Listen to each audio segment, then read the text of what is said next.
तब समझी जी रिश्ता के बात आगे बढ़ाओ जाओ। रिश्ता के बात बढ़ावे से पहले दहेज के बात कर लिहल जाओ। हमरा लगे लड़की सिवा कुछो नहीं खे। अरे ऐसे कैसे हो सकेला? बिना दहेज के कोनो बात ना होखी। चला बेटा।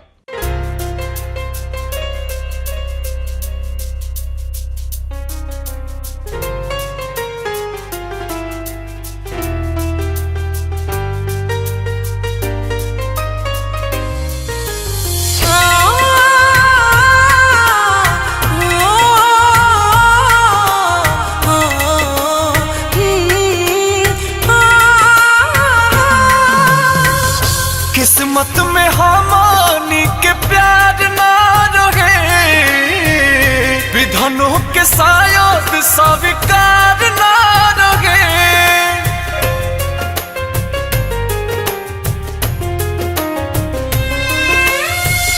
किस्मत में हमानी के प्यार ना रहे, विधनों के शायद स्वीकार ना रहे। हमारे शादी में न आई हा तू हमारा घरे, जब साथ देवे के नारा है तब प्यार काहे के कैला तू। पल पल तड़पे दिल आह भरे, काहे हमरा से दूर हो गइला तू।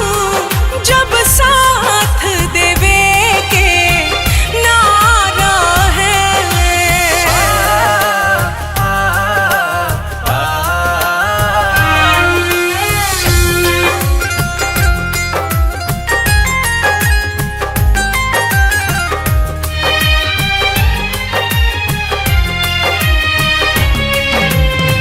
होके तोहर भइली ना प्यार राजो कम बा, एही बात के सोना दिलवा में गम बा। जानू जानू गईनी मिलल के हो प्यारी की राहे, मतलब के खाली हमसे यारी। आजो तोहरा के छोड़ के दिल ना करे, जब साथ देवे के नारा है तब प्यार काहे के कैला तू। पल पल तड़पे दिल आह भरे, काहे हमरा से दूर हो गइला तू। जब साथ देवे के नारा है।